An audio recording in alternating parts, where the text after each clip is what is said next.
One of the surest signs of constriction in particle consciousness is the belief that anything good can be accomplished through the use of force. As an object of belief, force is inherently counterintentional because when we're in alignment, there is nothing to overcome, nothing to change, no enemy, no obstacles, nothing to use force against. Many spiritual paths teach this principle. Taoism and Christianity both advise us to resist not evil. Hinduism considers ahimsa, nonviolence, as a spiritual virtue of the utmost importance. Islam and Talmud both give us numerous examples of the need of kindness and mercy.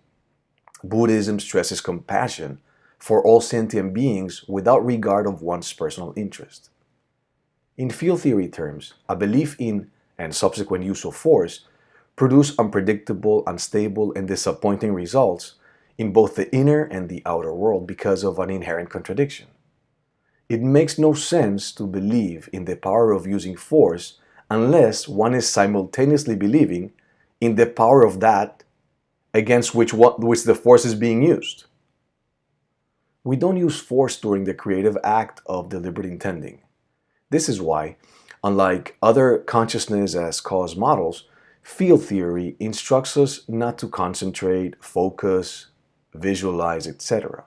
All of these methods involve an engaging of personal will or forcefulness, however subtle. In the outer world, force can accomplish things at least for a while, though an honest reckoning would show that whatever is created through using force is ill-gotten and short-lived. In the inner world, where consciousness is the master of instant creation, the use of force is a failure method. You can test this by trying not to think of a brick wall. The more you try not to think of it, the more the it you are trying not to think of is present. If during the use of any consciousness technique, prayer, visualization, affirmation, etc., you employ force, the implicit contradiction will lock you out and you'll remain free of the fulfillment you sought so inherently to compel into existence. Inwardly, the art of creation depends on allowing, which knows nothing of force. It is a surrender to the ideal, a letting go of all attempts to make anything happen, and a gentle easing into identification with the desired version of self through letting it be charmingly present. This is the meaning of the idea that the meek shall inherit the earth. Meek means without assertiveness. Earth means manifestation or fulfillment.